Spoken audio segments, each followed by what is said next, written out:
वहाँ गौ माता परिक्रमा कर रही है। जैसे जैसे हम गौशाला की ओर बढ़े हैं, गौ मैया हमारी ओर बढ़ रही है। शिक्षक परिवार में एक कथावाचक का जन्म होता है। जो बाल व्यास होते हैं कि उनका कैरियर बहुत लंबा नहीं होता है। लोग अब ये कहने लगे हैं कि कथा व्यथा में बदल चुकी है। एक बड़ी खतरनाक प्रवृत्ति है अयोग्य लोगों का कथा क्षेत्र में प्रवेश कर जाना। इससे पूर्व के जो इंटरव्यू हुए ऐसा प्रश्न किसी ने किया भी नहीं। तो मैं आज आपके माध्यम से बताना चाहूँगा कि मैं कभी रासलीला में ठाकुर जी नहीं बना। आपने बहुत सही प्रश्न किया। मैं ऐसे बहुत सारे लोग देखता हूँ जो केवल इस वजह से आ गए कि इस क्षेत्र में बहुत पैसा है। आप कथा का शुल्क लेते हैं? मैं 100 बार कान पकड़ लेता हूँ। मैं 100 बार मैं नहीं कर पाऊँगा।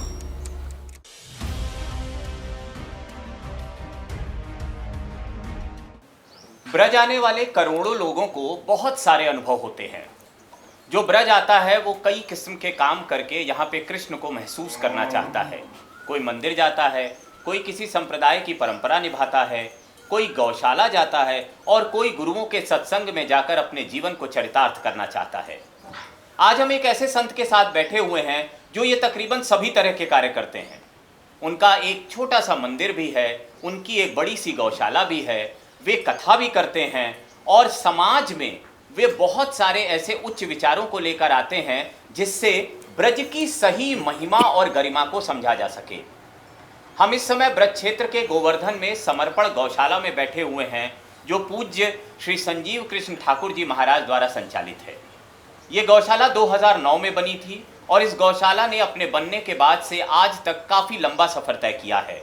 आज यहाँ तकरीबन 500 से ज़्यादा गौवंश हैं जो कि 5 से 6 प्रजातियों में विभक्त हैं। यानी ये भारतीय प्रजातियाँ हैं जो गौ की होती हैं। इनमें से कुछ है जिनके बारे में आप जानते भी होंगे।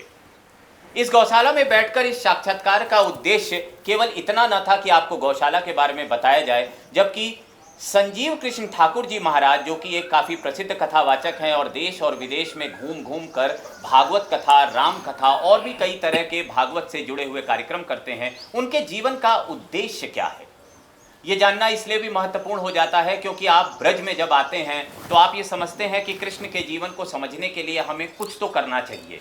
उनमें से बहुत सारे लोग कथा सुनते हैं, ब्रज में भी सुनते हैं, अपने शहरों में भी सुनते हैं और इसके माध्यम से जीवन में परिवर्तन के लिए विचार करते हैं। हमारे साथ महाराज जी मौजूद हैं। मैं बिल्कुल समय आपका व्यर्थ नहीं करूंगा क्योंकि इस साक्षात्कार का उद्देश्य ये है कि सबसे पहले हम आपको धर्म समझा सकें। ब्रज का धर्म क्या है? वृंदावन, मथुरा, कोसी, छाता, नंदगांव, बरसाना, गोवर्धन, इन सब को मिलाकर एक बहुत बड़े एरिया में ब्रज का निर्माण होता है। ऐसा माना जाता है कि ब्रज में जो जन्म लेता है वो कहीं ना कहीं बहुत पुण्य भागी होता है। महाराज जी, आपने ब्रज में जन्म लिया है, ये क्या सौभाग्य है, इसको कैसे देखते हैं? पहले तो समर्पण गौशाला के प्रांगण में और श्री गिरिराज जी की भूमि में भव्य जी आपका बहुत बहुत स्वागत है। निश्चित रूप से जिस भूमि को बंधन करने के लिए ब्रह्मा जी आए, यहाँ उद्धव जी आते हैं तो उद्धव जी इस भूमि को प्रणाम करते हैं जहाँ का कड़ दिव्य माना गया और जहाँ इस ब्रजरज के बक्षस्थल पर भगवान राधा कृष्ण के चरण आच्छादित हैं। यह प्रेम की भूमि, रस की भूमि, रास की भूमि या योग की भूमि, तो मुझे लगता है कोई पूर्व जन्मों का कोई पुण्य रहा होगा या श्री राधा रानी के अहित की कृपा है जिस ब्रज में एक क्षण वास करने के लिए देवता तरसते हैं। ऐसी इस पुण्य भूमि में जन्म मिला, मैं मानता हूँ ये वृंदावन बिहारी की कृपा मात्र है। ऐसी मान्यताओं को जब आप कहते हैं तो आपको लगता है कि आज का युवा ऐसी मान्यताओं को समझता है? सत्य तो यही है, धर्म क्षेत्र में बिना प्रभु कृपा के गति नहीं होती। धर्म क्षेत्र का प्रारंभ, अध्यात्म क्षेत्र का प्रारंभ व्यक्ति के पुरुषार्थ से हो सकता है, व्यक्ति की संगति से हो सकता है, व्यक्ति के अध्ययन से हो सकता है, एक विचार से धर्म यात्रा का प्रारंभ हो सकता है। पर मेरा ये अभी तक पूर्णतया मानना है धर्म यात्रा का समापन या धर्म यात्रा रस में, प्रेम में, विवेक में केवल भगवान की कृपा से होती है। आपके सामने अनेकानेक ऐसे उदाहरण होंगे जिन्होंने धर्म की यात्रा, चाहे युवा हों चाहे धर्म क्षेत्र के लोग हों, जिस गरिमापूर्ण तरीके से उन्होंने धर्म यात्रा का प्रारंभ किया, तो ये यात्रा क्रिया साध्य नहीं है, ये यात्रा कृपा साध्य ही है। भगवान स्वयं गीता में कहते हैं ददामि बुद्धि योगम तम येन माम उपयान्ति ते, कि मैं जिसके ऊपर कृपा करता हूँ मुझे समझ पाना, मेरा बोध होना ये मेरी कृपा के बिना संभव नहीं है। और जिस भूमि पर हम बैठे हैं ये बिल्कुल सत्य है, मैंने संतों के मुख से सुना, श्री कृष्ण की कृपा के बिना उन्हें सुनना, उन्हें बोलना, उन्हें चुनना, उन्हें मानना और उनके बताए रास्ते पर चलना ये कृपा के बिना संभव नहीं है। धर्म जगत पूरी तरह कृपा का ही मार्ग है, तो मैं मानता हूँ ये उनकी कृपा से ही संभव है। ये ब्रज की भावना है। महाराज जी, आप स्वयं युवा हैं, आप बाल व्यास के तौर पे आपने अपने जीवन की यात्रा शुरू की, कैसी रही ये पूरी यात्रा अभी तक? यात्रा बहुत आनंद की रही और मैं 12-13 वर्ष का था जब मैंने कथा प्रारंभ की। मेरे यहाँ कथा वाचन का जो ये कार्य है ये पारंपरिक नहीं है। मेरे पिताजी शिक्षक रहे, दादाजी भी मेरे शिक्षक रहे, दादी भी शिक्षक नहीं। परंपरा से मेरे यहाँ किसी ने कथा प्रारंभ नहीं की, तो मैं मेरे परिवार से प्रथम ही व्यक्ति रहा। तो मैंने कथा के क्षेत्र को स्वीकार किया या कृपा करके कथा ने कृपा करके मुझे व्यास गादी प्रदान की, ये तो ठाकुर जी जाने। 26-27 वर्ष की ये यात्रा पूर्ण होने को जा रही है। अनेकानेक संतों की, महापुरुषों की कृपा रही। और सही बात तो ये, मैं आज भी अपने आप को विद्यार्थी के रूप में ही देखता हूँ, जिसे बहुत कुछ जानना है, जिसे बहुत कुछ सीखना है। आज भी बहुत सारे संत महापुरुषों से उनके चरणों में बैठकर मैं सीखना और जानना चाहता हूँ। बाकी 26-27 वर्ष की यात्रा खूब आनंद की रही।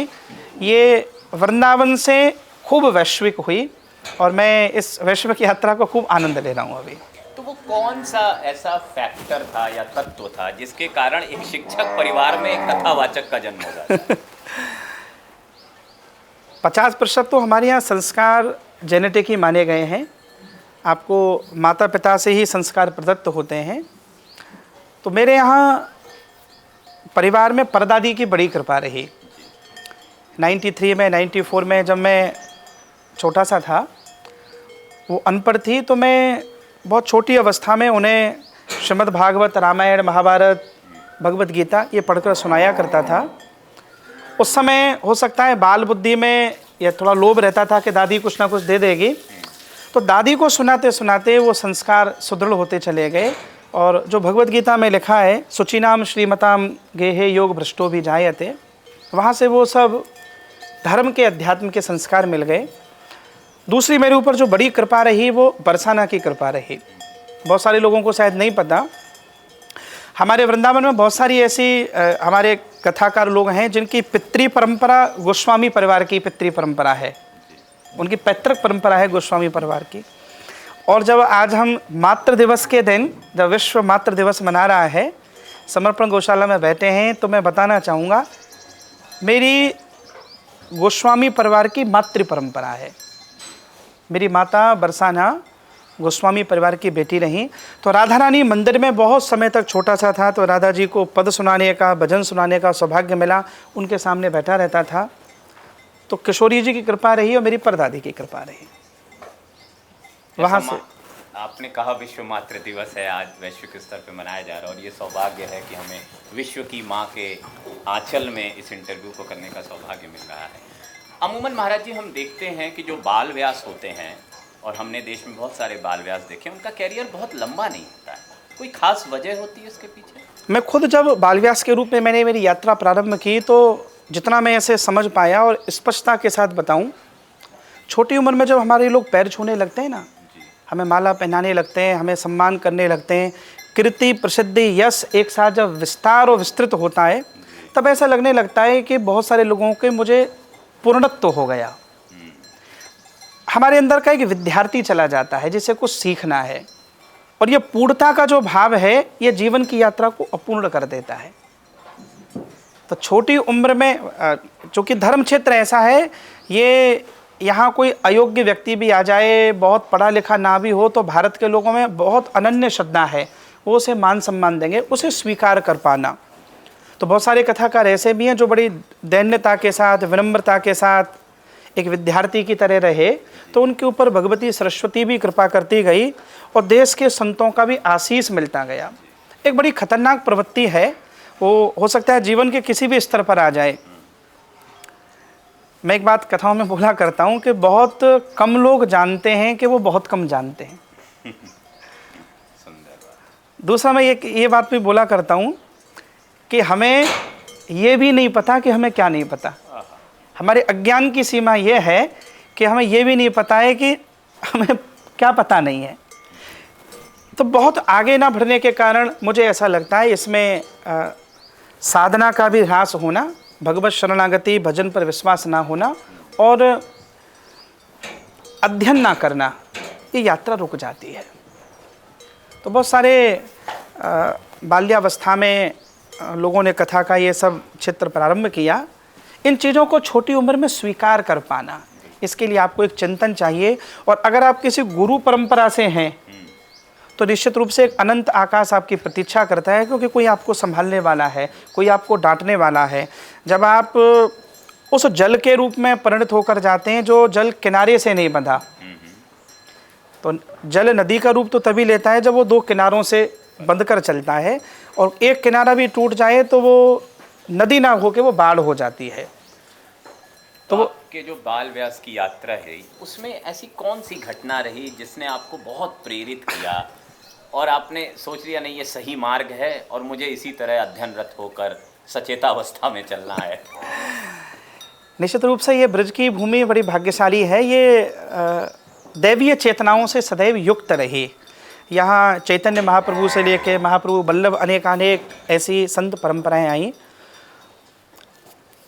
मैं सेवा कुंज वाले हमारे पूज्य बड़े गुरु जी पूज्य श्री राजवंशी द्विवेदी जी, जिनके द्वारा दास का यज्ञोपवीत संस्कार हुआ, और मेरे दीक्षा गुरु परम पूज्य श्री मूलचंद शास्त्री जी महाराज, उनकी कृपा मेरे ऊपर रही। और श्रीमद् भागवत के कई बड़े कथाकार जिन्हें मैं देखता था और जिन्हें देखकर लगता था कि ये हमारे आदर्श है, उन महापुरुषों की कृपा रही। श्रीमद् भागवत के क्षेत्र में आना है, यह कोई योजना ना मेरे पिताजी की थी न स्वयं मेरी थी।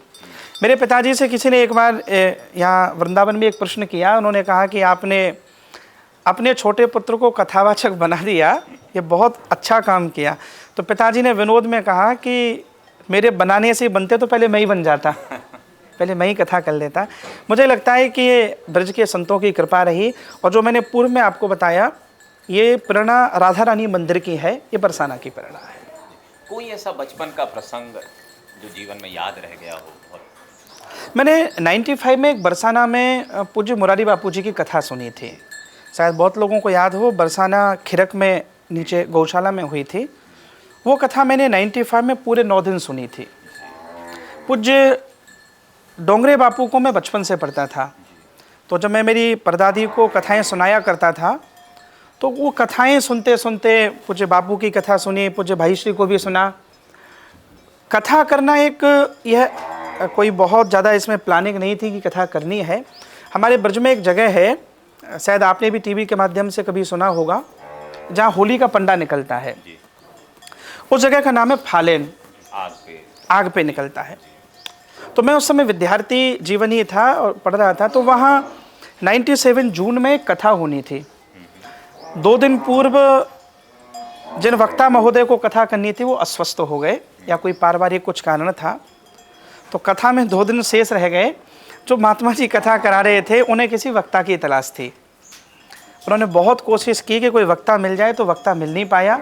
उन्होंने आकर मुझे आग्रह किया और मेरे भीतर से वो आवाज़ किसने निकलवाई, क्या प्रेरणा थी, वो मैंने हाँ कर ली।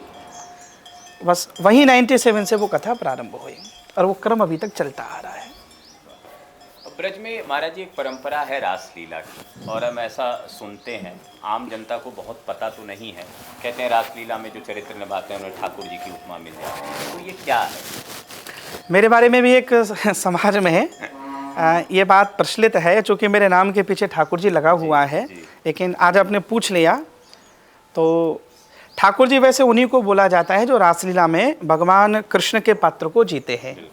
अभिनय शब्द तो मैं नहीं कहूँगा, लेकिन मैं धर्म संघ का विद्यार्थी रहा, धर्म संघ संस्कृत महाविद्यालय, वहीं से मेरी प्रथमा मध्यमा उत्तर मध्यमा शास्त्री आचार्य ये सब संस्कृत की शिक्षा रही। तो मैं आज आपके माध्यम से बताना चाहूँगा कि मैं कभी रासलीला में ठाकुर जी नहीं बना। जब मैंने कथा प्रारंभ की, मैं 98 में एक बार दिल्ली कथा की थी, तो 97 से और 98 की कथा तक के अगर मेरे कुछ पोस्टर आप पुराने देखोगे भी, तो उसमें मेरा नाम संजीव कृष्ण है। छोटी अवस्था के कारण वहाँ दिल्ली के भक्तों ने ठाकुर जी बोलना प्रारंभ कर दिया। मुझे तो 1-2 साल के बाद जाकर ये पता चला कि ठाकुर जी किनको कहते हैं। हालांकि हमारे यहाँ पूज्य श्री कृष्णचंद शास्त्री जी ठाकुर जी महाराज हमारे भागवत क्षेत्र के हम सब के आदर्श हैं। उन्होंने यह रासलीला में भगवान कृष्ण का ये पात्र जिया, पर मुझे यह सौभाग्य मिल नहीं पाया हाँ कि मैं ठाकुर जी बन पाऊँ। नहीं, ये अच्छी बात है, लोगों को पता होना चाहिए, क्योंकि प्रेम में हम कन्हैया जी, बिल्कुल ठाकुर जी, लाला। और यहाँ चूंकि ब्रज का तो हर बालक ठाकुर जी है, यहाँ की हर बालिका किशोरी है। तो बचपन की कोई ऐसी सीख जो आप अभी तक लेकर चल रहे हो? मुझे जब मैं धर्म क्षेत्र में आया तो पिताजी ने एक बात कही जी। और पूज्य बड़े गुरुजी सेवा कुंज वाले, उन दोनों की एक बात को सीख कर मैं आज भी उसका प्रयास करता हूँ। और इतने वर्षों से मैं आपके साथ भी जुड़ा हुआ हूँ, 26-27 वर्ष कथा के क्षेत्र में भी हो गए। बस एक बात से डर लगता है, सावधानी भी रखता हूँ, धर्म क्षेत्र में कहीं अभिमान हमारे भीतर प्रवेश ना करे। क्योंकि जो हम लोग धर्म क्षेत्र के लोग समाज सुधार का, लोगों के जीवन उन्नयन का कार्य कर रहे हैं, हम लोगों के भीतर किंचित मात्र भी एटीट्यूड रहा, जो भगवान ने गीता में कही लोकस तदनु वर्तते, उस बात से डर लगता है कि कहीं हमारी संपूर्ण देह भाषा में, हमारे वक्तव्य में, हमारी भाषा शैली में, हमारे देखने में, उठने में भी एक कथाकार का जो जीवन है वो दैन्यता से ही भरा होना चाहिए। कोई हमारे पास आया है तो उसे लगे कि ये 26-27 वर्षों से कथा कर रहे हैं, वो दोबारा मिले। तो उसके लिए बहुत आवश्यकता है कि एक विनम्रता हमारे भीतर बनी रहे। यद्यपि हम लोग इंसान हैं, हमसे भी कई बार चूक होती हैं, पर ये आत्मचिंतन, आत्ममंथन में हमेशा करता रहता हूँ कि ईश्वर अभिमान से बचाए। ये बात जब मैंने कथा प्रारंभ की थी तब भी पिताजी ने बोली थी कि आप एक ऐसी व्यासपीठ पर बैठने जा रहे हो जहाँ आने वाला कोई राजनीतिक पद पे बैठा हुआ व्यक्ति हो, चाहे ब्यूरोक्रेट्स हो, चाहे कोई बड़ा जज हो, इवन धर्म क्षेत्र का भी कोई प्रतिष्ठित आचार्य हो, हम व्यासपीठ पर भी बैठे हैं तो वो भी हमें प्रणाम करेंगे। तो ये बात हम जरूर मान के चलें कि वो प्रणाम हमारे कारण नहीं है, वो व्यासपीठ के लिए है। व्यासपीठ से उतरने के बाद हम लोग सामान्य हैं। तो इस चिंतन को थोड़ा मैं सदा करता रहता हूँ कि हम साधारण रहें, क्योंकि साधारण रहना ही असाधारण है बस। तो उसका पालन कर रहा हूँ। कथा पे हम आते हैं, पर उससे पहले चूंकि आज का दिन महत्वपूर्ण हो गया है, आपके जीवन में माँ का क्या रोल रहा? मैं ये मानता हूँ कि हम सबकी जो प्रथम गुरु होती है और हमारा प्रथम कोई विश्वविद्यालय होता है तो वो माँ ही होती है। हम कितने भी बड़े बन जाएं, प्रथम जो शब्द बोध हमें कराती है वो माँ कराती है। तो माँ की एक बड़ी भूमिका मेरे जीवन में रही।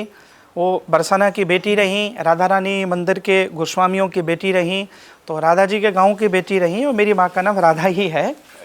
उनका बड़ा आशीष, उनका बड़ा आशीर्वाद रहा।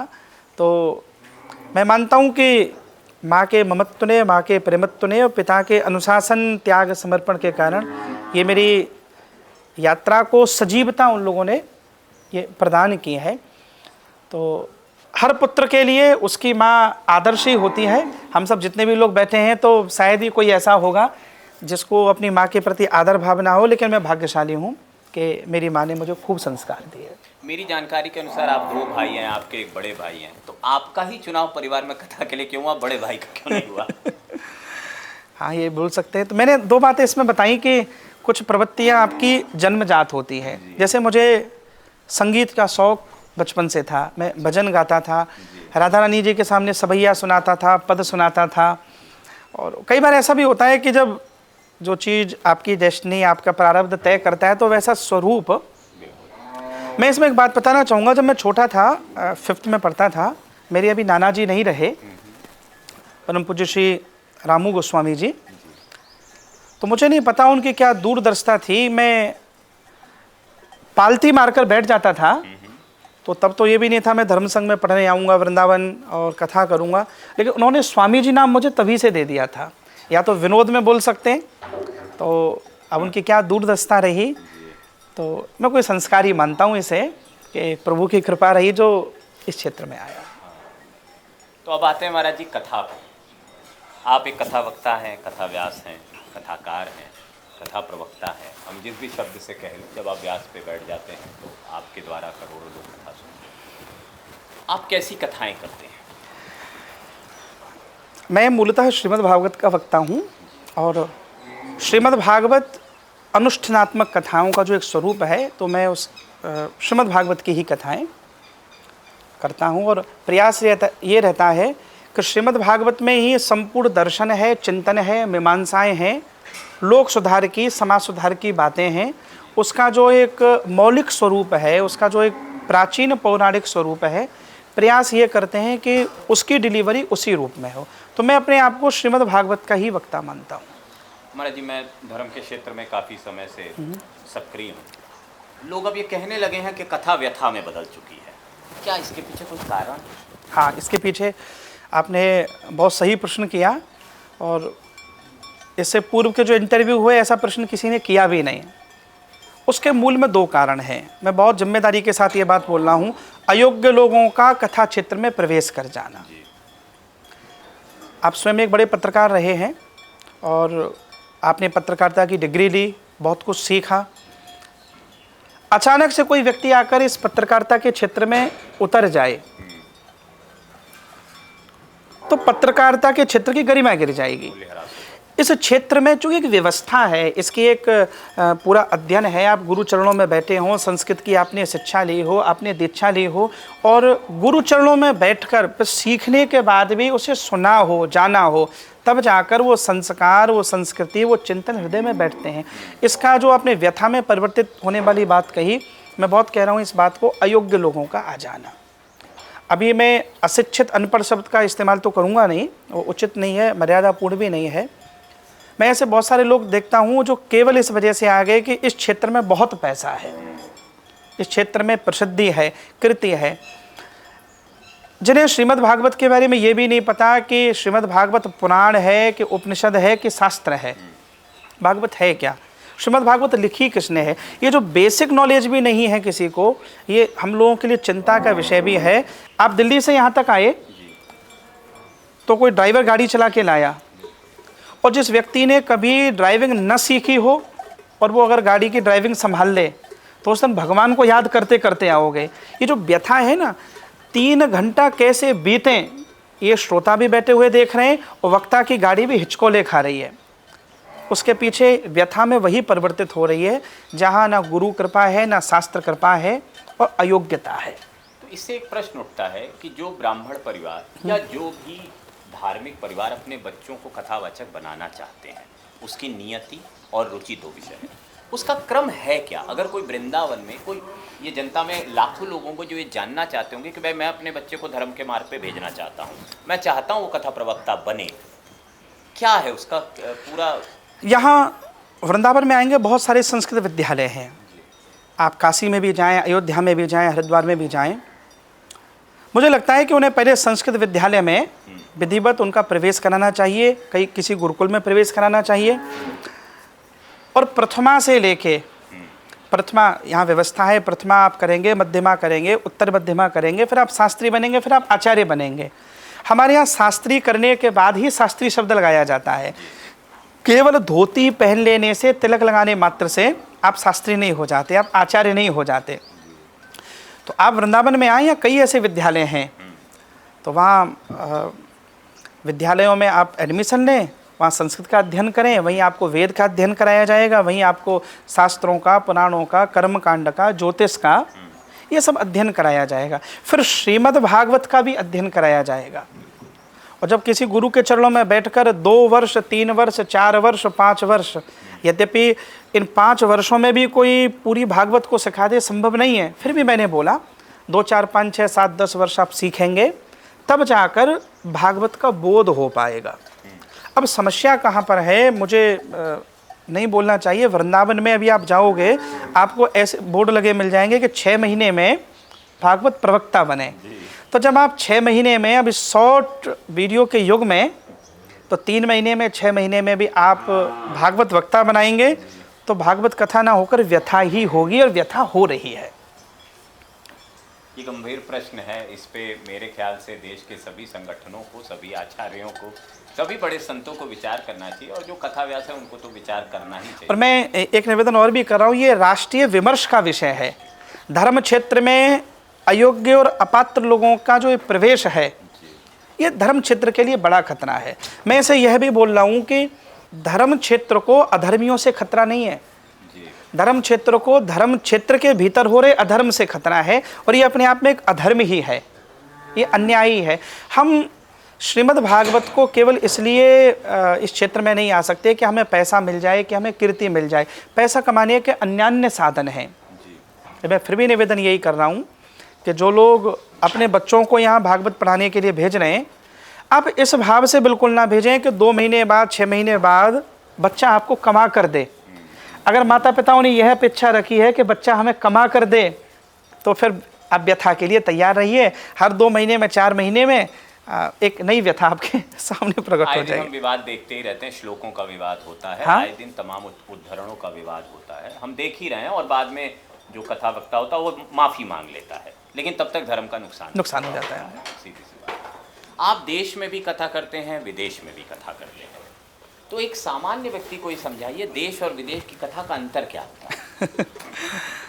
मुझे लगता है कि भगवान की कथा का प्रचार प्रसार करने वाले पहले कोई प्रचारक थे तो श्री हनुमान जी ही थे, जिन्होंने जाकर श्रीलंका में और भगवान की कथा का प्रचार प्रसार किया।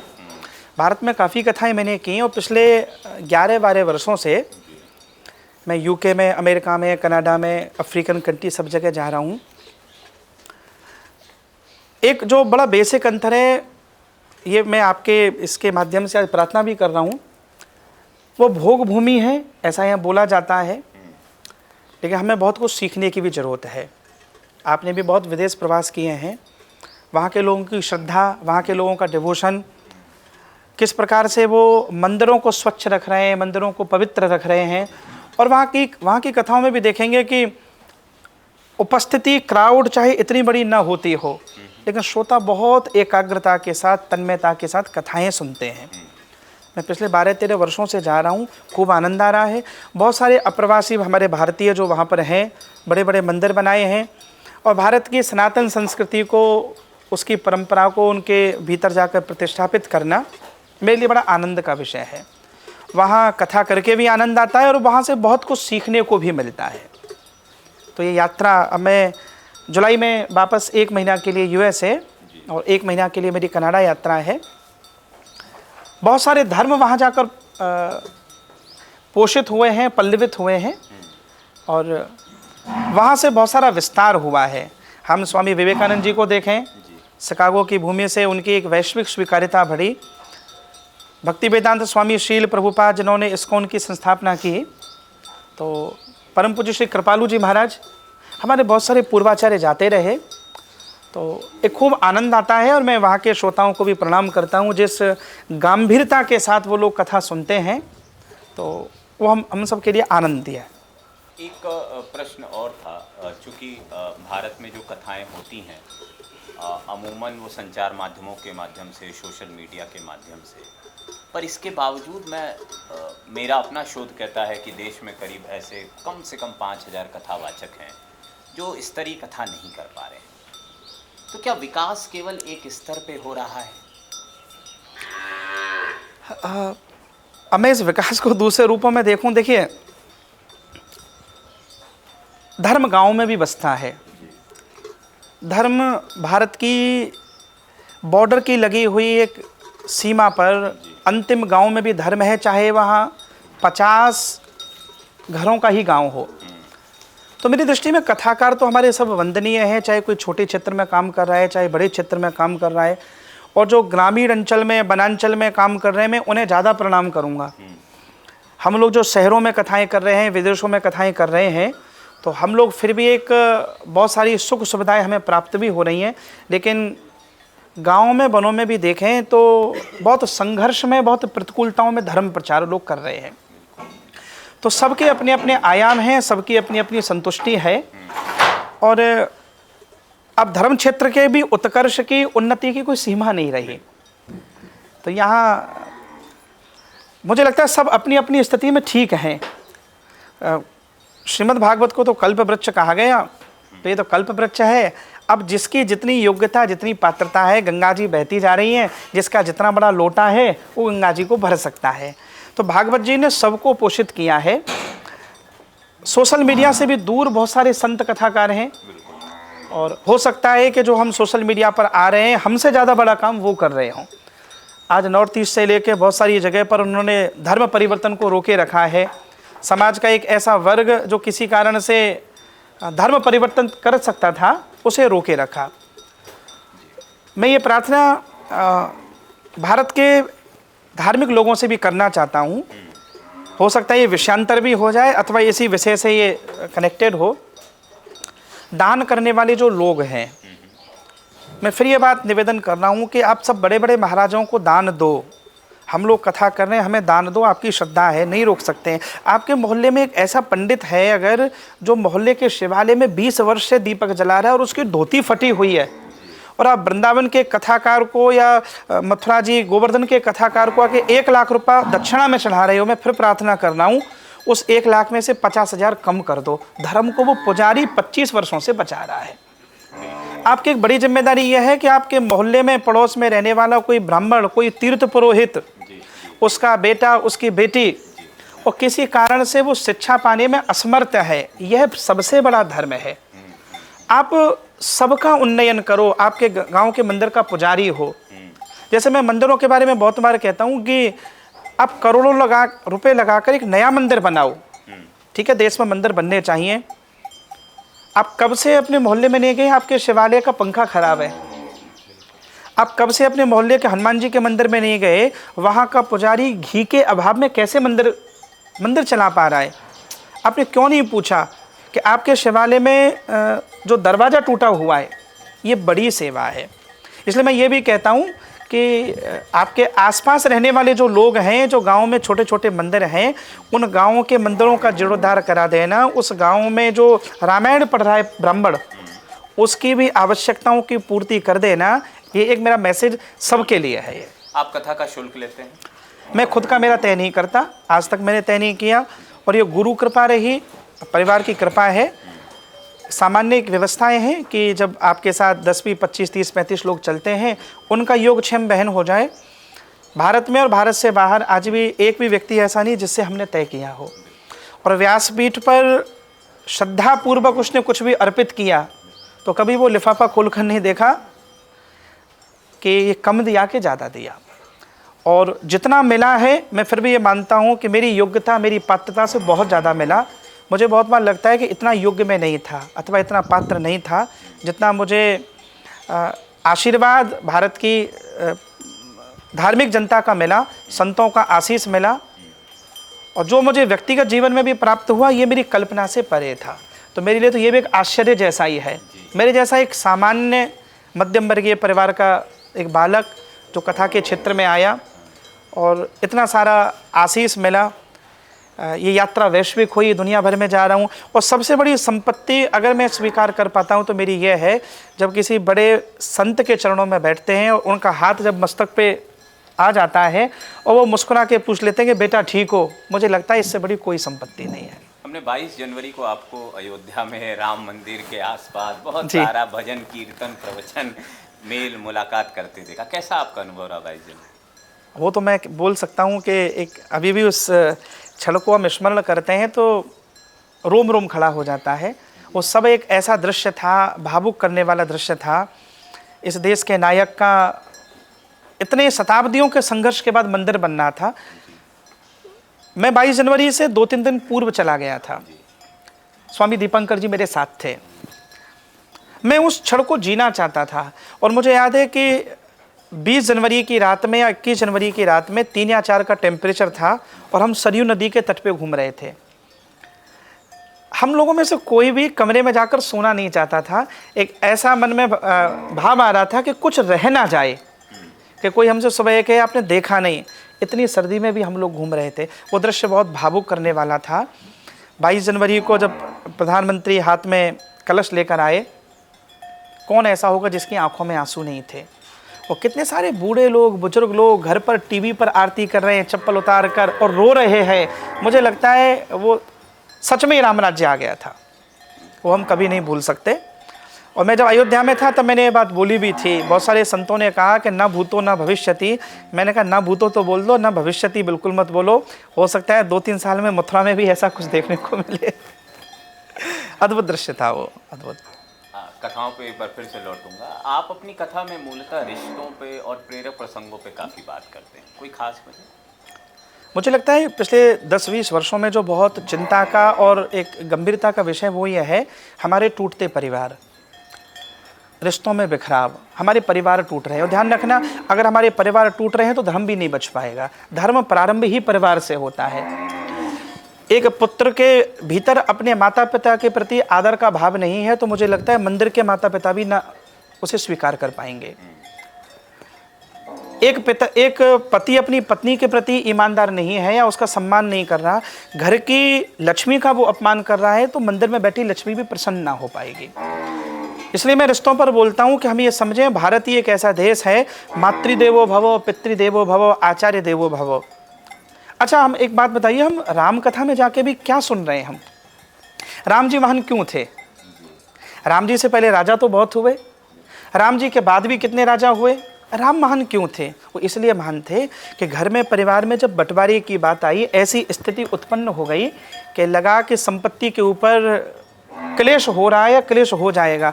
राम इसलिए महान है, स्वेच्छा से बलकल पहनकर वन को निकल गए और उन्होंने कह दिया, भरत प्राण प्रिय पावै हे राजू, भरत को राज्य मिल जाए। राम कथा इसलिए तो प्रासंगिक है, ये परिवार को जोड़ने वाली कथा है। जब हम जिंदगी के उस स्तर पर खड़े हैं जहाँ निर्णय नहीं कर पा रहे, स्वार्थ और कर्तव्य टकरा रहे हैं, मुझे लगता है तब राम कथा हमें बचा रही है। हम रिश्तों को नहीं संभाल पाए तो धर्म को कैसे संभाल पाएंगे? और यह भी हमें एक समझना होगा कि धर्म, परिवार और रिश्ते और धर्म और ये जीवन, ये अलग अलग नहीं है। धर्म एक दृष्टि है, धर्म की दृष्टि से हमें संपूर्ण रिश्तों को जीना है। तो मुझे ऐसा लगता है कि बहुत बार टूटते परिवार, परिवारों में क्लेश, परिवारों में अशांति, ये जो वातावरण है, शायद कथाओं की एक प्रासंगिकता ये भी है कि हम परिवारों को संभाल पाएँ। एक नया ट्रेंड हम देख रहे हैं कि बहुत सारे कथावाचक पहले भागवत कथा से शुरू करते हैं, फिर वो राम कथा करते हैं, फिर वो 3 दिन की हनुमान कथा भी करने लगते हैं। तो ये क्या है? मतलब ये ज्ञान का विस्तार है या खुद का एक्सटेंशन है? वैसे तो हनुमान जी का जो चरित्र है बहुत प्रेरणादायी है और मैनेजमेंट में भी हनुमान जी को पढ़ाया जा रहा है। लोग हनुमान जी के बारे में सुनना चाह रहे हैं और कई वक्ता ऐसे भी हैं वास्तव में वो अध्ययन करके बोल रहे हैं। तो ये मैं, जैसे हमारे उज्जैन वाले डॉक्टर विजय शंकर मेहता जी, शायद आपको पता ही होगा कि वो वर्षों से हनुमान जी पर बोल रहे हैं। हनुमान चालीसा एक पूरा प्रबंधन जैसा ही लगता है। तो मुझे ठीक है, भारतीय मनीषा, भारतीय ज्ञान परंपरा ऐसी है कि जिस विषय में प्रवेश करती है उसके नए नए रहस्य को उद्घाटित करती है।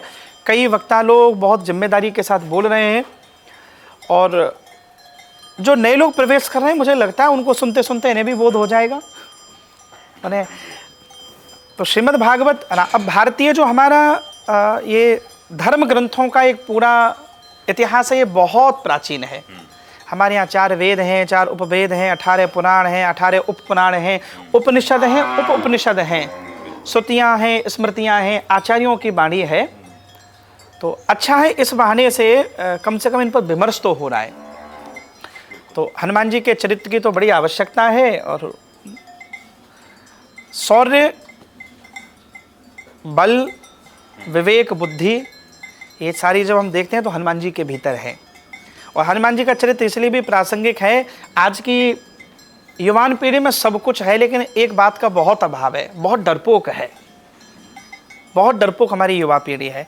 छोटा सा कोई कॉकरोच भी घर में निकल जाए तो चीख मारते हैं। उस देश में जहाँ महाराणा प्रताप, छत्रपति महाराज शिवाजी जैसे बड़े बड़े वीर हुए, तो हमारे वीरों का इतिहास रहा है। तो हनुमान जी के बारे में मैं एक लाइन कभी अब बोला भी करता हूँ कि अना इतनी के चरणों में पड़े हैं, फना इतनी कि लंका खाक कर दें। विनम्रता और बल का संयुक्त तो कोई प्रतिबिंब है तो हनुमान जी हैं। तो अभी दौर है तो मुझे लगता है इसमें कोई बुराई भी नहीं है। हनुमान जी की कथाएँ हों, मैं तो कहता हूँ इस देश में माँ मीरा की भी कथाएँ हों, इस देश में कबीर के ऊपर भी बोला जाए, इस देश में सूरदास जी के ऊपर चर्चाएं हों। आज हम बच्चों को पूछने लग जाएं कि भाई एक सूरदास जी का पद सुना दो और ये कितना बड़ा संयोग है, शायद आपको पता हो, आज सूरदास बाबा की जयंती है और हम उस भूमि में गिरिराज में बैठे हैं जहाँ सूरदास जी ने और श्री गोवर्धन नाथ प्रभु को, आचार्य चरण श्री महाप्रभु वल्लभाचार्य जी को इस भूमि पर बैठकर पद सुनाए। आज हम बैठकर यहाँ ज्ञान की चर्चा कर रहे हैं जब आद्य गुरु भगवान शंकराचार्य महाभाग की जयंती है। तो आज का दिन तो बड़ा पवित्र है। तो इस देश में तो हनुमान जी के चरित्र के ऊपर मैं तो कहता हूँ स्वतंत्र रूप से भरत जी की कथाएं हों, माँ सबरी की कथाएं हों, अलग अलग चरित्रों के ऊपर देश चिंतन करे और विमर्श करे। आज सच में एक बहुत महत्वपूर्ण दिन है। हमारा सौभाग्य है, पीछे हमारे गौ मैया है, बगल में बगल में ही आ गई, बगल में ही गौ मैया है और हम इतनी पवित्र चर्चा कर पा रहे हैं। तो महाराज जी, आपके जीवन का एक बहुत बड़ा उद्देश्य ये गौशाला है। क्या है समर्पण गौशाला? 13-14 वर्ष पहले एक बार गिरिराज जी की जब मैं परिक्रमा कर रहा था जी, तो 2-3 गौ माताएं कूड़े कचरे में अपना भोजन ढूंढ रही थी। पर उस समय एक भाव पैदा हुआ मन में कि भगवान कृष्ण की भूमि गोवर्धन, जहाँ गो अक्षर पहले है, जिसने पूर्व में गौ सेवा के एक ऐसा केंद्र जहाँ हजारों गौ माताओं की सेवा होती थी, श्री कृष्ण की भूमि में गायों की ऐसी दुर्दशा है। तो उस समय 2 ही प्रश्न अपने मन में थे जो हर व्यक्ति के मन में प्रश्न आते हैं। पहला प्रश्न तो ये था कि मैं क्या कर सकता हूँ, दूसरा प्रश्न एक नकारात्मक है कि मेरे करने से क्या होगा।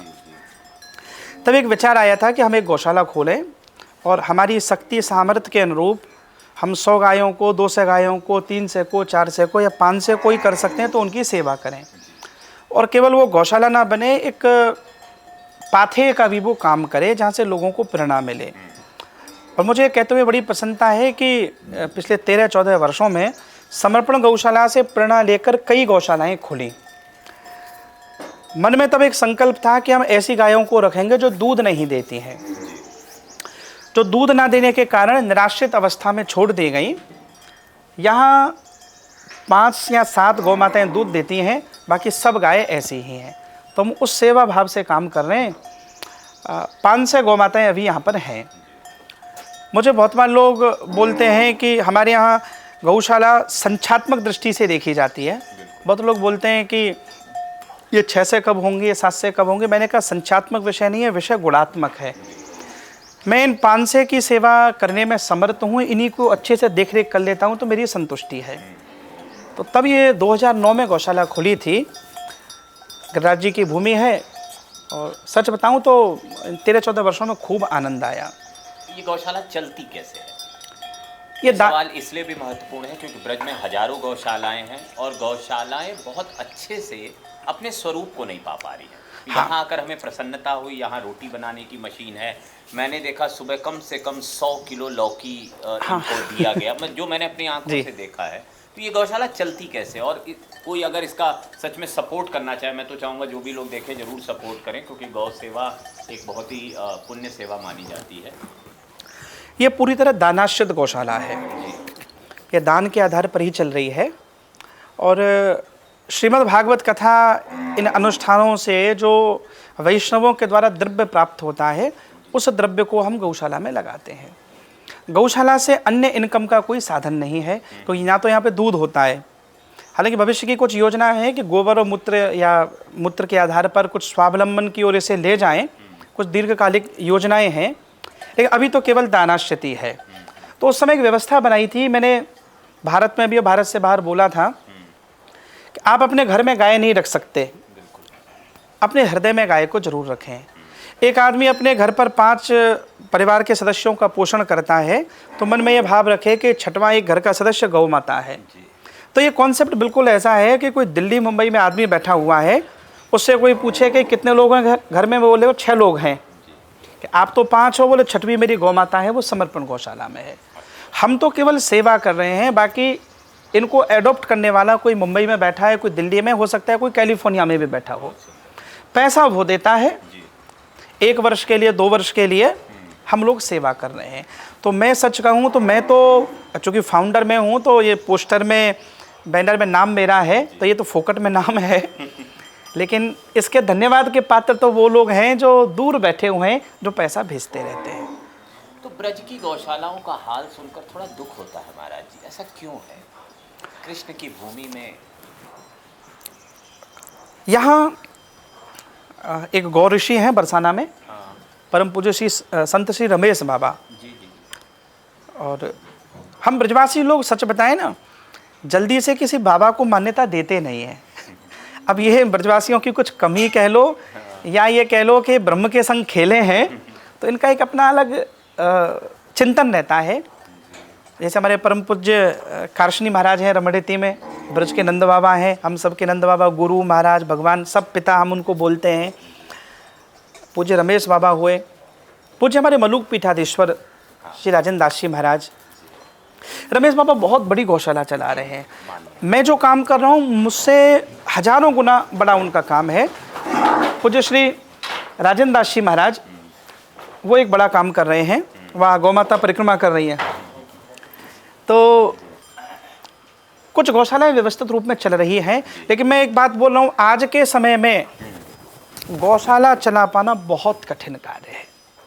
मैंने ये भी सुना है और मुझे ब्रज के संतों ने ही बताया है कि अगर गौ सेवा के नाम पे 1 रुपया भी आया हो, अगर उसको आप अपने निजी खर्च में करते हैं तो वो महापाप लगता है। ये बिल्कुल सत्य है, ये पाप ही है जी।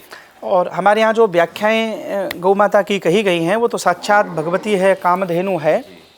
और जिसके लिए हम बोलते हैं गावः पवित्रम परमम, गावो मांगल्यमुत्तमम, गावः स्वर्गस्य सोपानम, गावो धन्या सनातनः, गावो विश्वस्य मातरः।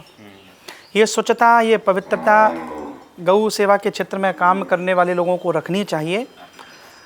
गौ सेवा का जो पैसा है वो व्यक्तिगत जीवन के उन्नयन में खर्च ना हो, इस सावधानी की, इस स्वच्छता की बहुत आवश्यकता है। हर क्षेत्र में 2, 4, 5 लोग ऐसे होते हैं। धर्म क्षेत्र में भी प्रताप भानु और कालनेमियों की कमी नहीं है। मैं ये प्रार्थना करूंगा कि ये सावधानी रहेगी तो ही हमारे जीवन का उन्नयन हो पाएगा। ऐसे कुछ लोगों के कारण जो अच्छा काम कर रहे हैं उन लोगों को भी अपकीर्ति मिल जाती है। आपने जो बात कही वो बिल्कुल सच है, ये हमारे लिए दुख का विषय भी है। ब्रज की बहुत गौशालाएं कर्जे में डूबी हुई हैं। गौशालाओं के जो खर्चे हैं वो ईयर बाई ईयर बढ़ते जा रहे हैं। जैसे अभी हमारे यहाँ अभी पूरे वर्ष भर का भूसा स्टोर कराया, पिछली बार जितने पैसे में कराया उससे 1.5 गुना हो गया। चारा महंगा हो रहा है, भूसा महंगा हो रहा है, लेबर महंगी हो रही है। आप बाकी सारी चीज़ों में कटौती कर सकते हैं, आप 2 सब्जियों से रोटी ना खाएं, 1 सब्जी से खा सकते हैं। गाय को उसके भूसा में और इसमें क्या कमी करेंगे आप, हरे चारे में क्या कमी करेंगे आप। चला पाना थोड़ा कठिन है। अब हम लोग जो अभी युवा हैं और थोड़े तीर्थाटन देशाटन करते रहते हैं, दुनिया भर में जाते हैं, अपनी बात भिन्न भिन्न माध्यमों से पहुंचा देते हैं तो लोग पैसा दे देते हैं। लेकिन सही बात बताएं, जिस प्रकार से नई पीढ़ी का धर्म के प्रति और गौशालाओं के प्रति श्रद्धा भाव कम होता जा रहा है, तो ये चिंता का विषय है कि 10 वर्ष बाद क्या होगा। ये थोड़ा चिंता का विषय है। मैं बहुत सारी गौशालाओं में जाता हूँ और वहाँ कहीं चारा नहीं है, कहीं पानी नहीं है, कहीं डॉक्टर नहीं आ रहा। ये चिंता का विषय है हम सब के लिए। बिल्कुल चिंता का विषय है और हम सभी को समाज के तौर पर इन विषयों पे गंभीरता से चिंतन करके एक सहयोग जैसी व्यवस्था बनानी चाहिए। क्योंकि हमारा 5000 साल का जो धर्म है पुराना, वैसे ये कई युगों में बटा हुआ है, लेकिन इसमें दान की बड़ी महिमा रही है। जिससे आश्रम, पहले राजा दान करते थे तो गुरुकुल चला करते थे, आज गुरुकुल व्यवस्था भी बहुत ही जीर्ण शीर्ण हो चुकी है, सच्चाई यही है। तो महाराज जी ये तो वो प्रश्न है। अब कुछ बहुत डायरेक्ट प्रश्न हैं आपसे जो आपकी निजी व्यवहार से हो सकता है जुड़े, और वो मेरा पूछना इसलिए जिम्मेदारी है क्योंकि आप मुझे जानते हैं। मेरा भाव है स्पष्टता देना धर्म को लेकर, क्योंकि जनता धर्मगुरुओं के बहुत सारे व्यवहार को समझ नहीं पा रही है। वो भी उन्हें वही मानने लगी है जो वो हो। जैसे आप सोशल मीडिया पर एक्टिव हैं, आप अपनी यात्राओं की फ़ोटो पोस्ट करते हैं, तो ये प्रदर्शन जरूरी है? नहीं, ये तो इस भाव से नहीं किए जाते। बहुत सारे शिष्यों की, अनुयायियों की ऐसी इच्छा रहती है, वो अपने गुरु, अपने आचार्य के बारे में जानना चाहते हैं, वो कहाँ हैं, कैसे। ये सूचनात्मक ही है, इसमें प्रदर्शन नहीं है। आज मान के चलो मैं यहाँ बैठा हूँ, अभी मैं 3-4 दिन पहले ही हरिद्वार में था। ये सूचनात्मक ही है कि माँ गंगा को, भगवती को प्रणाम किया, तो इसमें प्रणाम किया, इसके अलावा कुछ नहीं है। मैं किसी देवस्थान पे कोई भी पूज्य आचार्य दर्शन करता है कि आज बद्रीनारायण भगवान के दर्शन किए, वो एक सूचनात्मक ही है, इसमें ये किंचित भाव नहीं है कि प्रदर्शन बने। बिल्कुल। तो सोशल मीडिया के बिना या सोशल मीडिया और धर्म को आप किस तरह देखते हैं? सोशल मीडिया के माध्यम है अपनी बात को डिलीवर करने का। हम सूचना के एक ऐसे युग में रह रहे हैं जहाँ अच्छी बुरी सारी सूचनाओं का संप्रेषण बहुत फास्ट होता है। तो इस दौर में धर्म व्यक्ति के घर तक पहुंचा है। आज इस दूर कोई राजस्थान के गांव में बैठा हुआ, उत्तराखंड के गांव में बैठा हुआ व्यक्ति किसी भी संत को सुनना चाहता है, आज मातृ दिवस पर क्या उसने बोला है अथवा सूरदास जी की जयंती पर क्या बोला है। हो सकता है मेरी टीम यहाँ से कोई एक वीडियो अभी सूरदास जी का पट डाल देती है। हम इस भूमि में बैठे हैं जब सूरदास बाबा कहते हैं दृढ़ इन चरणन केरो भरोसो दृढ़ इन चरणन केरो, तो आज की पीढ़ी को ये पता चल जाए कि सूरदास बाबा का अंतिम पद क्या था। श्री वल्लभ नक चंद छटाविन सब जग माहे अंधेरो, साधन और नाही अकल में जासों होत निवेरो, सूरदास प्रभुद्विद आधरो बिना मूल को चेरो। सूरदास जी का भाव लोगों तक पहुंच जाए, धर्म की जो व्याख्याएं हैं छोटे छोटे रूपों में पहुंच जाएं। तो सोशल मीडिया एक माध्यम है कि अपनी सूचनाओं को डिलीवर करने का। तो मैं मानता हूं इस दौर में कोई बुराई नहीं है इसका उपयोग करने में, बस इसमें अतिरेक ना हो और इसकी भी एक थोड़ी सीमाएं निश्चित हों। क्योंकि महाराज जी प्रमोशन का युग है और हम मार्केटिंग अपने चरम पे देख रहे हैं। हम ये जानते हैं कि धार्मिक चैनल हो चाहे सोशल मीडिया हो, वहाँ पे हम पैसा देकर प्रमोशन कर सकते हैं और उससे समाज में कुछ मानक स्थापित हो जाते हैं। तो इस आचरण को कैसे देखा जाए? मेरा मानना ये ठीक नहीं है जी। हाँ, क्योंकि पैसे से धर्म प्रतिष्ठित होगा तो ये दीर्घकालिक ठीक नहीं है। तात्कालिक रूप में ठीक है, क्योंकि हमारे यहाँ 4 पुरुषार्थों में पहला पुरुषार्थ धर्म ही है। जो भी पैसे से प्रमोशन वाली बात जो है ये थोड़ा सा ये चिंतनीय विषय है, और चूंकि हम ऐसे युग में आ गए हैं। इसमें दूसरी बात मैं ये भी सोच रहा हूँ धर्म डिलीवर हो जी। जानबूझकर विवादास्पद कंटेंट स्थापित ना हो। जैसे मैं एक बार आपको बताऊं, शायद आपने मुझे एक विषय के लिए एक बार एक न्यूज़ चैनल के लिए बोला था, तो मैंने बड़ी विनम्रता से ये कहा था कि इस विषय में मेरी दक्षता नहीं है, मेरा अध्ययन नहीं है। एक ऐसे विषय पर मुझे टीवी डिबेट पर बुलाया जा रहा था जिसमें मेरा अध्ययन नहीं था। मैं फ्री बात बोल रहा हूँ। सोशल मीडिया पर भी जो वर्तमान के हमारे धर्मगुरु कथाकार बड़ी स्पष्टता के साथ जिन विषयों पर हमारा अध्ययन चिंतन ना हो हम ना बोलें, ये व्याख्या गलत हो जाएगी। एक बात। दूसरी बात मुझे ये बोलनी है, हम लोगों को बहुत कुछ सीखना है।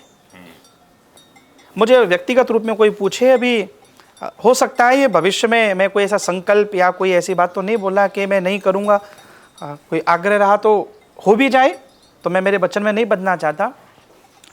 मुझे आज भी कोई व्यक्तिगत रूप में पूछता है कि कथा पंडाल के बाद क्या पंडाल में प्रश्नोत्तर कर लें, मैं 100 बार कान पकड़ लेता हूँ। मैं 100 बार मैं नहीं कर पाऊँगा। वो मुझसे पूछते हैं कि क्यों, तो मैंने कहा अभी परम पूज्य कारशनी महाराज जी से जाके प्रश्न कीजिए, परम पूज्य राजेंद्र दास जी महाराज से प्रश्न कीजिए, पूज्य रमेश बाबा से कीजिए, पूज्य कृष्णचंद ठाकुर जी से कीजिए। ये पूर्वाचार्य बैठे हुए हैं। मुझे नहीं लगता कि मैं हर प्रश्न का उत्तर देने में मैं समर्थ हो पाऊंगा। ये प्रवृत्ति बहुत ठीक नहीं है।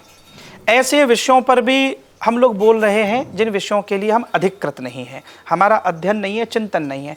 इससे समाज में एक अलग प्रकार का मानक स्थापित हो जाएगा। गंभीर विषयों की प्रतिक्रिया बहुत सहज और सरल हो जाएगी। मैं कह सकता हूँ इसे अनिस्तरीय हो जाएगी। तो हमें पूर्व के संतों से सीखने की ज़रूरत है। हमें बहुत सीखने की ज़रूरत है। हाँ। क्योंकि उनका आचरण, उनका व्यवहार, हम बहुत सारे महापुरुषों को देखते हैं, उनकी गंभीरता। हम श्रीमद् भागवत के बारे में कोई प्रश्न किया तो बता सकते हैं, हर विषय में तो हम नहीं हो सकते। तो मुझे लगता है कि सोशल मीडिया का जो उपयोग है, जो ये इस रूप में भी देखा जाए, कोई बहुत ज़्यादा लोकप्रिय नहीं है। हो सकता है श्रीमद् भागवत का विद्वान, संगीत का विद्वान कोई दूर गांव में बैठा हो, जो फटी धोती में भी बैठा हो, जिसे लोग ना जानते हों। तो सोशल मीडिया की प्रासंगिकता यह है कि ऐसी ऐसी विभूतियां भी समाज के सामने उसी कारण से आ पाई हैं। पर केवल इस भाव से सोशल मीडिया का उपयोग ना किया जाए, कितने व्यूज हो गए, कितने कमेंट आए, ये प्रवृत्ति थोड़ी खतरनाक है।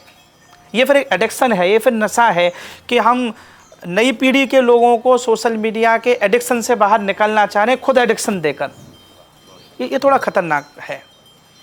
तो महाराज जी, जैसे विरक्त संतों की, अनुरक्त संतों की एक ब्रज में परंपरा रही है, आज हम उस परंपरा में कुछ नामों को बहुत लोकप्रिय होता देख रहे हैं सोशल मीडिया की वजह से। पहले तो ये विरक्त संतों की परंपरा ब्रज की क्या रही है?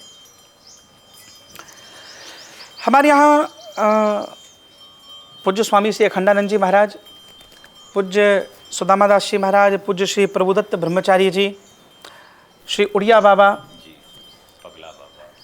पागल बाबा और अनेक आपको पता होगा आनंदमयी माँ भी यहाँ पर आकर उन्होंने, स्वामी रामकृष्ण परमहंस जी की समाधि लग गई यहाँ। बहुत रोचक बात, नीम करोली बाबा, हाँ, देवराहा बाबा ने समाधि ब्रज में ली, काशी छोड़कर। हाँ बिल्कुल ठीक कह रहे हैं। ये भूमि सदैव संतों की दिव्य चेतनाओं से युक्त रही। मेरा मानना है कि ये ना किसी के जाने से मुक्त हो पाई, ना किसी के आने से युक्त हो पाई, ये सतत प्रभावमान चलती रही। यहाँ अनेक संत हुए और ऐसे संत हुए जिन्होंने मधुकरी लेकर ब्रजवासियों के घर पर भोजन किया। आज भी कई संत ऐसा कर रहे हैं। तो यहाँ संतों की, वैष्णवों की भूमि रही। रामकृष्ण परमहंस जी को समाधि लगी, मेवाड़ छोड़कर मीराबाई आई। यहाँ अपने हर मंदिर का एक इतिहास है, हर आश्रम का एक इतिहास है। ये भूमि ऐसे विरक्त महापुरुषों की रही और ये फकीरों की भी भूमि रही। जैसे देवरा बाबा का आपने नाम लिया, वो आपने दर्शन भी किए हों, तो वो मचान पर बैठे रहते थे, एक खाट सामने होती थी, उन्हें कोई मतलब भी नहीं था। वो सिद्ध थे, वो प्रसिद्ध भी थे, लेकिन सिद्धियों का उन्होंने कोई इतना प्रदर्शन नहीं किया। मैंने कुंभ में उनके दर्शन किए, वाह वाह, दूर से, लेकिन मुझे नीम करोली बाबा, उनकी भी यह भूमि रही। सच्ची बात तो ये है, मैं आपको पक्का बताऊं, आप ब्रजवासियों के घरों में चले जाओ ना, एक सामान्य ब्रजवासी जो अपने घर में धोती पहनकर बैठा है ना, जिसके घर में लाल जी की सेवा हो रही है, मैं सच बता रहा हूं, 100 संतों का संतत्व लेकर एक ब्रजवासी बैठा हुआ है। उसने घोषणा नहीं की केवल विरक्त होने की, पर वो ठाकुर में इतना अनुरक्त है। यथा ब्रज गोप का नाम, नारद जी भक्ति सूत्र में कह रहे हैं कि प्रेम का कोई दूसरा नाम क्या है? वो कह रहे ब्रज की गोपी। ब्रज की गोपी से ज़्यादा ठाकुर में अनुरक्त कौन होगी? एक ब्रजवासियों को। आज भी हमारे गोस्वामियों को देखो, जब वो ठाकुर जी को लाल लड़ाते हैं, वाके बिहारी, राधा वल्लभ, राधा रमण। मैंने बरसाना में मेरे मामा नानाओं को देखा, ठाकुर जी का, किशोरी जी का श्रृंगार करते करते उनकी आंखों से अविरल अश्रु बहते। तो मैं तो ये मानता हूँ यहाँ के ब्रजवासी भी बहुत ऐसे हैं जो संतों से कम नहीं है। हमारे, आपका कभी मिलना हो तो मथुरा में कितने ऐसे चतुर्वेदी हैं हमारे, वो चलते फिरते भागवत के मंदिर हैं, उन्हें 18,000 श्लोक याद हैं। ठीक है, चतुर्वेदियों का कई बार लोग हास परिहास में कहते हैं खाने वाले, अरे भाई तुमने देखा ही क्या है ये खाने वाले। एक चतुर्वेदी महाराज संगीत के इतने बड़े बड़े विद्वान, भागवत के विद्वान, दर्शन पे बुलवाओ, वल्लभीय परंपरा के बारे में। ये भूमि ऐसी ऐसी दिव्य चेतनाओं से युक्त है, इसलिए केवल देखा नहीं या अनदेखा भी बहुत कुछ बाकी है। केवल इतना ही नहीं है जो सोशल मीडिया पर दिख गया। अब वृंदावन जो आया है अथवा गोवर्धन आया है, केवल बिहारी जी के दर्शन किए, गिरिराज बाबा के दर्शन किए, गाड़ी उठाई, माथे पे तिलक पोता, महाराज एक सेल्फी कराई और 2 डांस के ठुमका लगाए। नहीं, वृंदावन इतना नहीं है। वृंदावन की गलियों में निकल जाओ, यहाँ के गाँवों में निकल जाओ। अब आप गोवर्धन आए और गोवर्धन आकर आप पारसौली नहीं जा पा रहे, आप सूरदास जी की समाधि पे नहीं जा पा रहे, आप जमुना बता में कुंभन दास जी को नहीं देख पा रहे, आप राधा कुंड में आकर कैसे सनातन गोस्वामी, रूप गोस्वामी जी महाराज ने यहाँ पर भजन किया, उन्हें नहीं देख पा रहे। आप यहाँ नीमगांव में बैठकर भगवान निम्बार्काचार्य, निम्बार्क परंपरा, निम्बार्क संप्रदाय का प्रमुख स्थल लोगों को पता नहीं। आज नीमगांव निम्बार्क धाम है, आप नहीं देख पा रहे। तो ब्रज को जानना है, ब्रज बहुत, इसकी एक समग्रता है। तो ये वैष्णवों की भूमि है, संतों की एक बड़ी यहाँ पे परंपरा रही, जो आपने कहा विरक्त संतों की और अनुरक्त संतों की। लेकिन ब्रज को जानना है तो थोड़ा इस चकाचौंध से बाहर निकलना पड़ेगा। क्या बढ़ते टूरिज्म से खतरा है? बहुत ज़्यादा खतरा है, ये ठीक नहीं है। भीड़ है पर भक्त नहीं है, नाच रहे हैं, कूद रहे हैं, टिक्की खा रहे हैं, और यहाँ तक प्रदर्शन हो गया। मैं एक बार रुक्मणी बिहार में, मेरे गोकुल धाम के सामने रात को भोजन करके टहलने निकला, तो कड़वा सत्य है लेकिन मैं बोलूँगा, अप्रिय हो चाहे प्रिय हो, यहाँ जाम से जाम टकराने लगे हैं रात में, यहाँ बोतलें टकरा रही हैं। आप आकर कृष्ण की भूमि में भी और शराब का सेवन कर रहे हैं, तो धर्म कहाँ बचा। एक बात मुझे और बोलनी है, जब व्रज की आपने मर्यादा की चर्चा की, मैं फिर प्रार्थना कर रहा हूँ भाई, वृंदावन में आके अपने बेटे बेटियों की शादी मत करो। ये मैं प्रार्थना हाथ जोड़ के कर रहा हूँ। आप दिल्ली में, पंजाब में, मुंबई में, बेंगलोर में, गोवा, मंसूरी, शिमला, जहाँ करना है कर लो। यहाँ एक ही दंपति है बस, यहाँ एक ही राधा कृष्ण दंपति हैं। आप जब यहाँ पर विवाह करते हैं, अब कितना भी प्रयास करें, यहाँ रजोगुण तमोगुण का वातावरण बनता है। ये भूमि साधना की भूमि है, ये ब्रेहियों की भूमि है। यहाँ कोई आकर कृष्ण को ढूंढना चाह रहा है, कृष्ण की बंसी के स्वर को सुनना चाह रहा है। और महाराज यहाँ वृंदावन की परिक्रमा में मेरे यार की शादी है, नागिन पर डांस हो रहे हैं। ठीक है, कोई व्यक्ति ये कह सकता है कि वृंदावन के जो लोग हैं, ब्रजवासी लोग हैं, क्या आपके यहाँ बैंड नहीं बजते? आप तमाम प्रश्न कर सकते हैं और असहमति मेरे साथ व्यक्त कर सकते हैं, पर हम वृंदावन के लोग, हम हमारी शादी विवाह करने बाहर तो जाएंगे नहीं। शुचिता की हम लोगों को भी आवश्यकता है, आत्मचिंतन की, आत्मसमीक्षा की। हमें ब्रजवासियों को भी आवश्यकता है कि हमारी भी परंपराओं में हो रहे परिवर्तन हम भी समझें। पर फिर भी मैं प्रार्थना कर रहा हूँ, आप अपने बच्चों की शादी जहाँ भी जिस शहर में रह रहे हैं वहाँ कर लीजिए। अच्छा ये रहेगा कि बेटा बेटी के विवाह के बाद आइए, किसी आश्रम में एक भंडारा कीजिए, शाम को भजन संध्या कराइए, 2-4 संतों के प्रवचन कराइए, घंटा 2 घंटा की रासलीला कराइए, और ब्रजवासियों को और महाराज साधुओं को दक्षिणा देकर घर चले जाइए, बजाय इसके कि 3 दिन का एक इवेंट। अब तीर्थ का कल्चर कैसे खत्म हो रहा है? जब आप वृंदावन में विवाह करते हैं तो इवेंट कंपनी को हायर करेंगे, तो जब इवेंट आ गया तो इवेंट में तो सब कुछ होगा। इस देशाटन से तीर्थ परंपरा को खतरा है और ये चीज़ें ठीक नहीं है।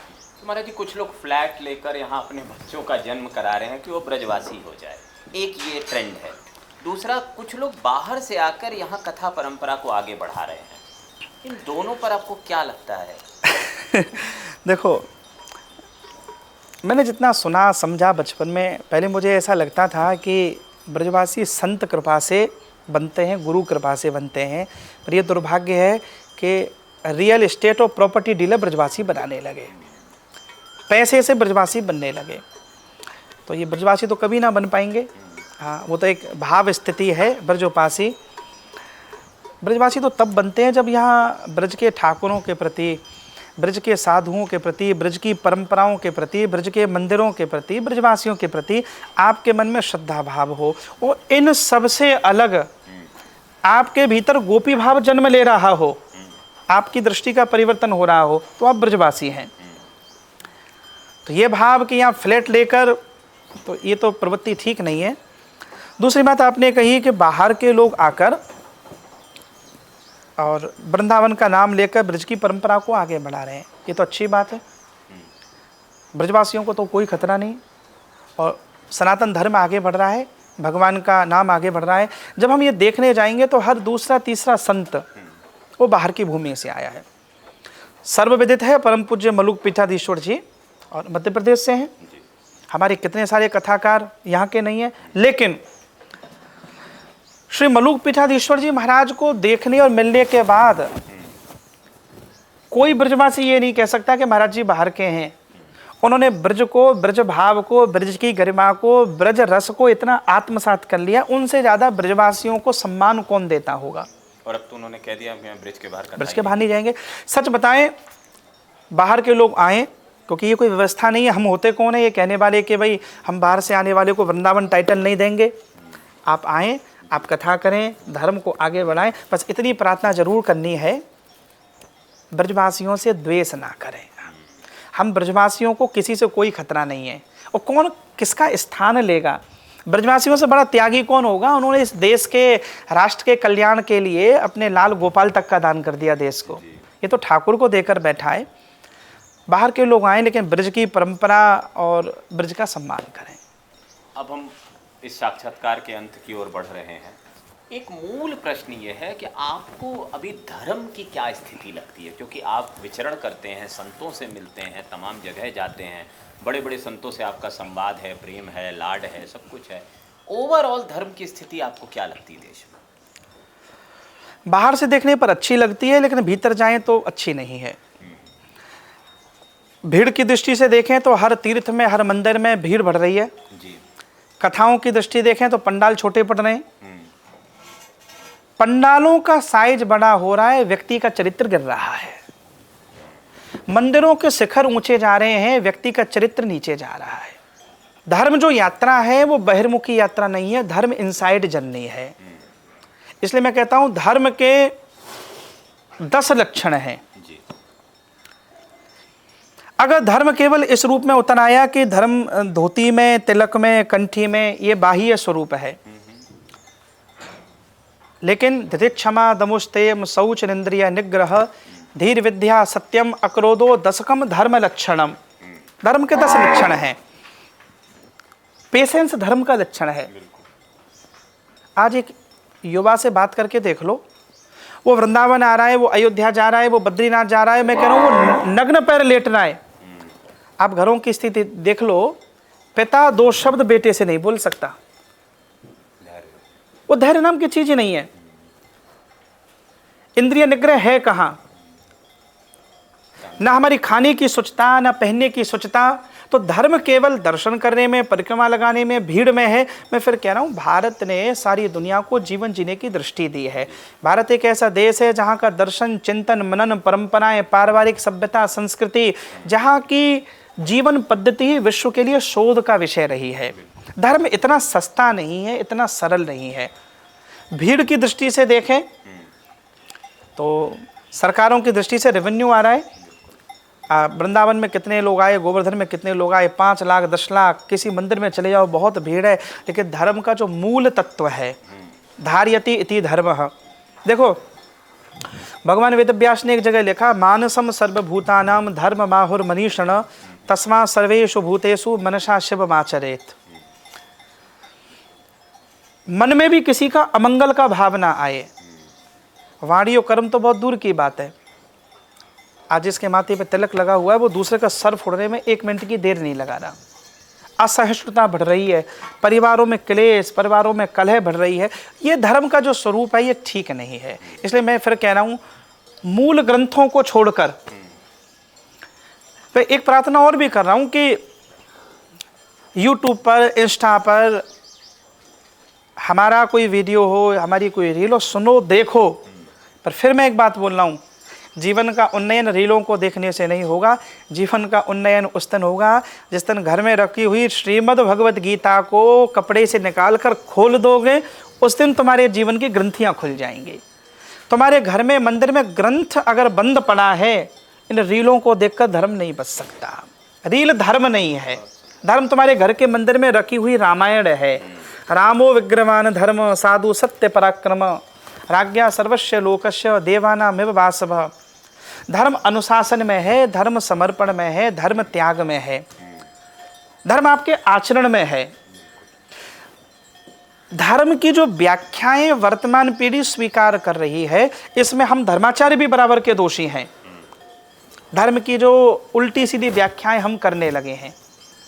मुझे एक शब्द से बहुत पीड़ा है और बहुत असहमति है।